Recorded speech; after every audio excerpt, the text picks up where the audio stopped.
Mandibulise umama umpostile ngegama lenkosi yami Yesu. Amen. Amen. Ndibulise uba ubefundisi. Oba obadala. Ndibulise otata. Ndibulise umama ulutsha. Ne-Sunday school ndibulisa ngegama lenkosi yami Yesu. Amen. Amen. Nam ndibulela inceba kaThixo andenzele yona. Ndibulela ukuba phakathi kwabangcwele. Ndibulela nelichamo nalenyweba yoba usomandla kulamazwi enkosi emnqamlezweni. Nam ndime malibongwe igama lenkosi. Ndicela ke ndifundelwe kule ncwadi kaLuka chapter 23 verse 43. Ndiyacela ke uphuma Sixole.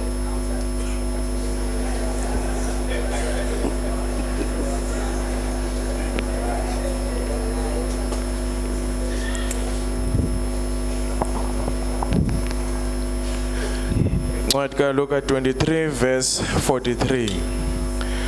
uYesu wathi kuye, inene ndithi kuwe, namhlanje uya kuba nam eparadisi. Amen. Amen. Nkosi kakhulu brother. Amen. Ndake ndathi ndime apha ndathi tata wathi mwanilungisa umzali wathi mandithi brother. Amen. uYesu inkosi yamakhosi usemnqamlezweni akayo victim akayo ntoni uthe esendleleni ethwele umnqamlezo balila umama baseJerusalem wathi zilileleni nina. Yeah. Alibongwe igama. Ngoba lento yenzekayo emnqamlezweni into yagqitywayo phambi kokusekwa kwehlabathi. UbuThixo ubuTrinity bavumelana ngesalvation yomntu. uThixo uyise wayiceba ngentando yakhe enguThixo olumke yedwa. Unyana uThixo unyana wavuma wathi ndizawuya emhlabeni. Malibongwe igama. Isalvation. Apha sibona the wonder of God's grace. Kulomoni kwesizange ndiyathanda ezizange ukusiphakamisa usibone njengesample ye-humanity, njengesample yomoni. Malibongwe igama. Njenge-representative umoni. Malibongwe igama. Uthi umpostile uPawulosi kwincwadi yabaseRoma sahluko sesithathu ivesi ngu-23 uthi kuba akukho kwahluka, bonile bonke basilela eluzukweni lukaThixo. Ithetha ngabantu bonke. Amen. Ezizange. Amen. cela ke usijonge ujonge inceba kaThixo eyenzele sizange ujonge inceba ujonge ubabalo ulubone kwesizange. Amen. Oqala njengoko elizwi bendilikotileyo kuncwadi yabaseRoma lona ibingumoni. Okwesibini icondition yakhe ebelahlekile uthi uIsaya ngoba thina sonke salahleka njengemfu okanye njengegusha ilowo wayendaweni yakhe. Amen. Okwesithathu jonga le situation akuyo. He is helpless. Akakwazi ukusinceda ukwi-hours zakhe zokugqibela emhlabeni. Uyazazi ungumoni kodwa akakwazi ukuzinceda. Ubethelelwe emnqamlezweni alikho nethuba loyokulungisa ukwenza imisebenzi. Ubethelelwe emnqamlezweni neenyawo zakhe. Amen. Lamazwi athethwa inkosi apha ku verse 43 i-response kwesi sikhalo salo mntu ndimchazileyo imeko akuyo. kuThixo ke bangcwele benkosi ayikho lento kuthiwa yi-chance okanye into eyenzeka ngelaka.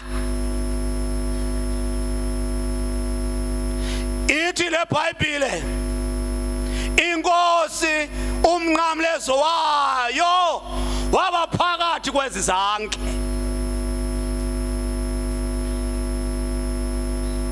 Ukuze isihange esingasekhohlo sibe nethuba lokuyibona inkosi ingasithwa sesinye izange. Nesihange esingasekunene sinethuba. Malibongwe igama. Uthi ke uYesu kwenye indawo uthi ningacimbi uba ndizokwenza uxolo. Wathi ndizisikrele. Siyalibona elikrele ngoku likaYesu ayethetha ngalo. Silibona kwezi zange zibini. Uphakathi kwazo zinepasta efanayo. Bebesenza ubuhange babo bobabini.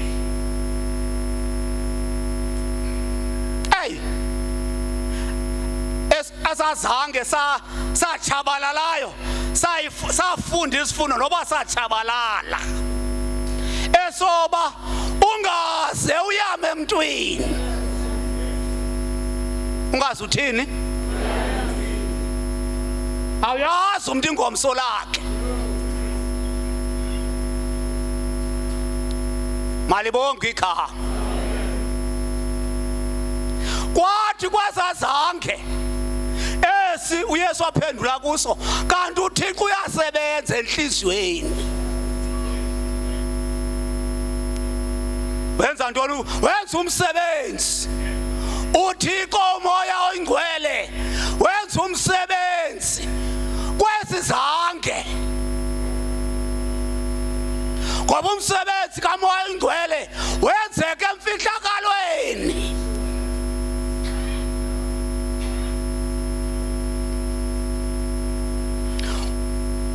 uMarko noMateyu xa bebalisa ngelibali bona baqala xa bebalisa ngokunyelisa nokuhlekiswa kwenkosi sihlwele nababingeleli bathi nezizange sosibini zaye zangenelela. Malibongwe ikhaya.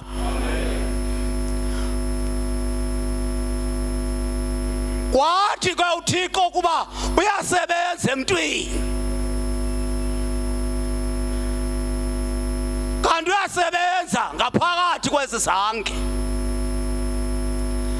Esizange sasisiva ngoku sikhalimela esinye sisithi awumoyiki na wena uThixo.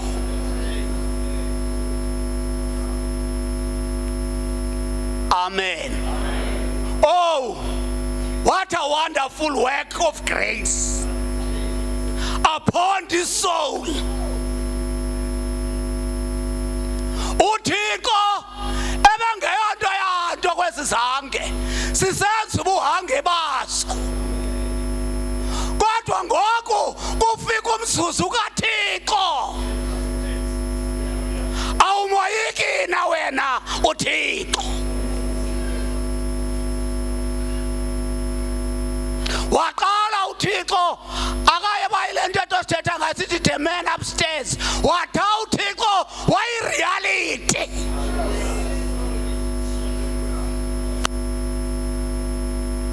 Awumoyiki na wena uThixo, ngoba uThixo ithi iBhayibhile xa ithetha ngaye ngumgwebi omkhulu. Hallelujah. In the hours zokugqibela zalomntu uThixo wamenzela inceba, wamvula amehlo.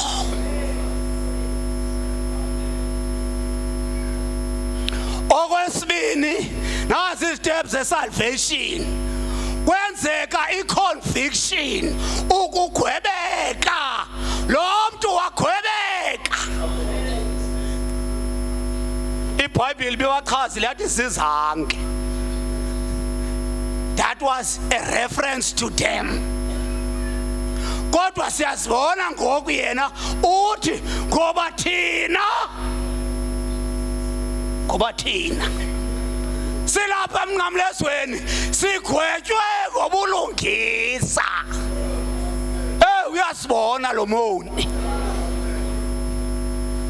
xa kwenzeka isalvation emntwini, uyasibona.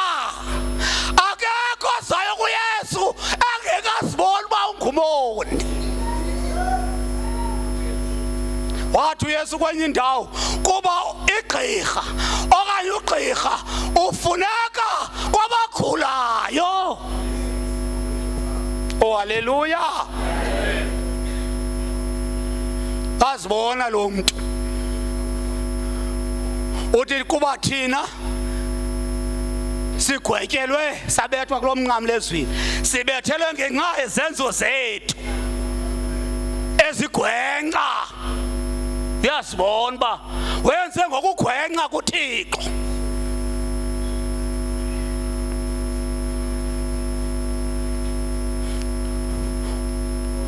Wase kujonga kuye, ngoba iconviction nokugwebela kujonga kuwe against umthetho kaThixo, uzifumana ungumoni.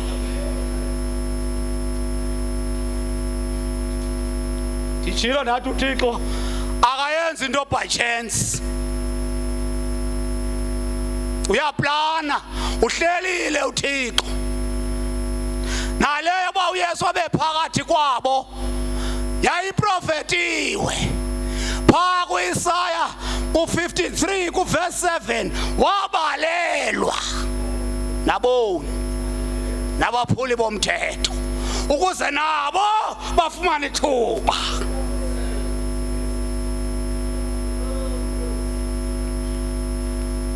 Uyaguquka ujonga kuYesu uthi kodwa lo akenzanga bugwenxa.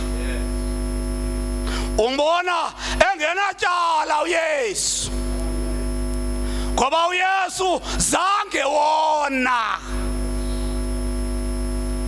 ngumntu kodwa nguThixo. Ngumntu ngokupheleleyo, is fully man but is also fully God. Umntu Kristu Yesu. Ebetshilo noPilato exakela nomqa wakhe. Bazisa abantu kuPilato Yesu wasika akabona tyala. Wathi lo muntu ndim-examinile phambi kwenu andiboni tyala kulo muntu. Malibonke igama. Bathi ke kuba abantu befuna uba uYesu makabethelelwe, noPilato woyisakala. Wathini uPilato? Malibonke igama. Ndisahamba nezi stage zale nguquko, kwafika ukuguquka kulo muntu. Oh, nangamazwi okukhala kule meko akuyo. Wathi Nkosi, uzundikhumbule. Ebekhona umbhalo bebhaliwe apha, ebhalwe ngomyalelo kaPilato. But yathi la crowd mawutshintshwe. Wathi uPilato ndikubhalile. Akavuma uThixo utshintshwe la mbhalo. Malibonke igama. Nkosi, uzundikhumbule.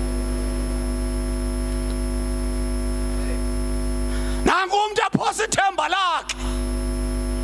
Nangu umuntu embona uYesu njengenkosi. Oh, yabona le yesingesi ithi Lord.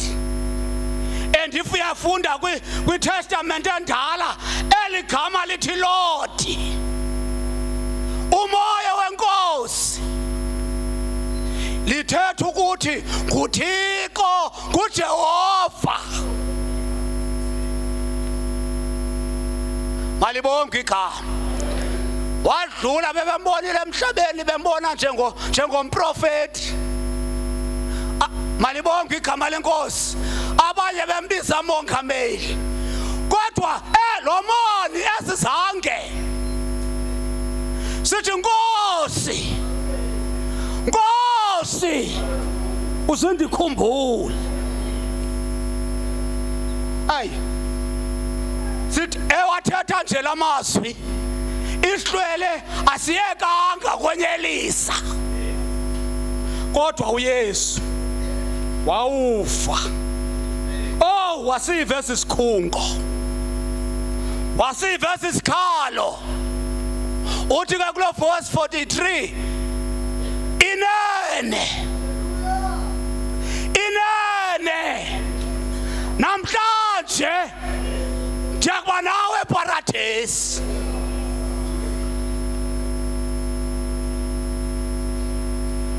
Malibonke igama lenkosi. Lo muntu ziyaleza uYesu xa ebuya, uthi uYesu yena namhlanje, today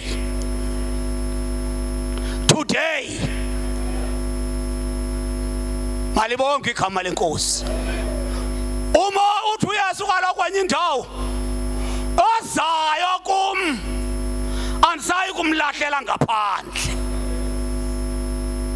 Nangu umuntu ezilahlela kwinceba kaThixo. uYesu onenceba.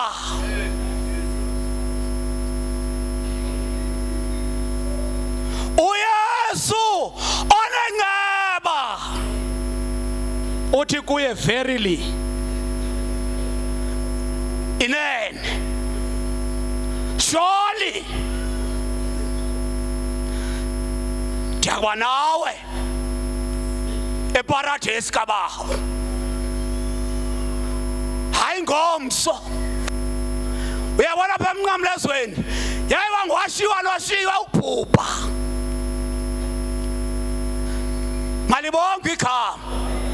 Ngenxa yobuhlungu balendlela baxhonywe ngayo ezweni. Malibonke igama.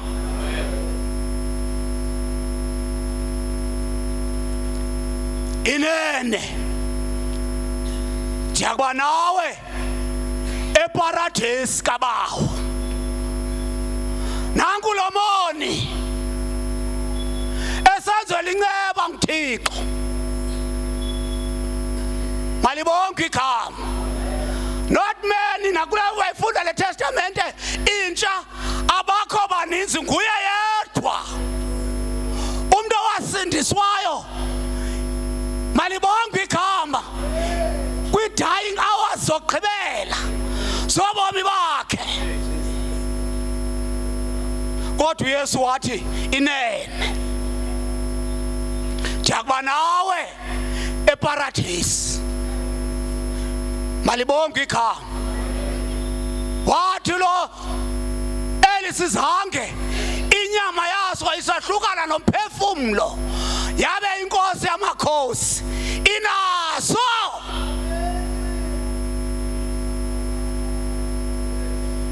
Ngoba kuyaphunywa kulo mzimba, kuyathwala kulo mzimba, kulona umnquba siyancwina. Kodwa nansi into amandi ngemuntu osindisiweyo, ngomuntu olahlele ubomi bakhe kuYesu. uYesu uba naye, nawe ndiyakuba nawe.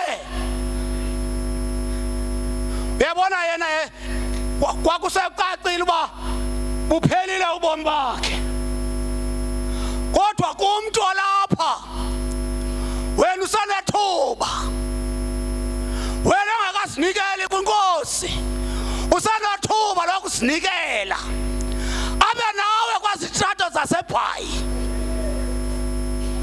abe nawe kwindawo zonke, udle naye ubomi. Hey, ayifani bakhala omara nomata bathi inkosi ukuba ubulapha. Akufuneka uphila ubomi bawuthi Yesu akwabe ubulapha. Likhona ithuba, likhona ithuba. Malibonke igama lenkosi. Ndilivala ke nabangcwele sebeyamkela inkosi. Oh, sibulela uYesu ba unathi. Inami inkosi. Nawe inawe inkosi. Noba ukwephi imeko unawe uYesu. Yabona ipromise. Uqhomeke kuba ngubani lunika ipromise. Leni promise ndithanda ukuxelela ndathi ngumntu, kodwa nguThixo. Uyinikwa nguThixo, unawe. Unawe. Noba ndihamba kwephi imeko, noba uhamba kwephi imeko, inawe inkosi. Ndiyakuba nawe. Wayetsho kwezange ngoba sona wafuneka ngokusibhubhile, kodwa ayongena naso eparadesi. Thina liyazi ithuba lethu, kodwa unam namhlanje, unawe 24/7, inawe inkosi. Usadinga ntoni? Wathi kwenye indawo ukuba uThixo ungakuthi. Oh, ndingapheka ndifika umfundisi uMazantsi ekude ndimgqibele lapho. Ndingapheka umfundisi uMgudlana bendigqibele lapha endiqume umhlana. Kodwa ukuba inami inkosi angandenza ntoni umuntu? Hey, suwayama mntwini, suwayama mntwini, suka abantwini. Awuzanga namntu apha, walandwa nguThixo. suyama ngamntu, suyama ngabani, suyama ngamntu. Ndize kuwe akuhanjwa ngapetwa apha, hanjwa ngapetwa. Udibana naye sayintoni ngoku sohamba nayo, sozibuza kwipetwa izinto. Hamba nenkosi, hamba nabani, bamba yena. Hey, bekole elahasha aqale ngalo umfundisi wathi ndizawubambelela, ndizawubambelela esiphambanweni. Bambelela, kuyabanjelelwa esinqamlezweni. Bambelela abantu bekho, bambelela bengekho, bambelela.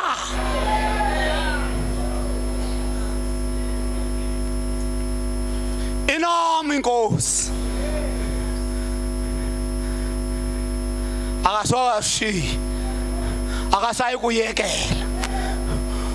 Awuyakhula kwezi indawo uyathula bengathi akekho, akutsho ukuthi akekho ukho. 4-2 wayesothi umntu kaThixo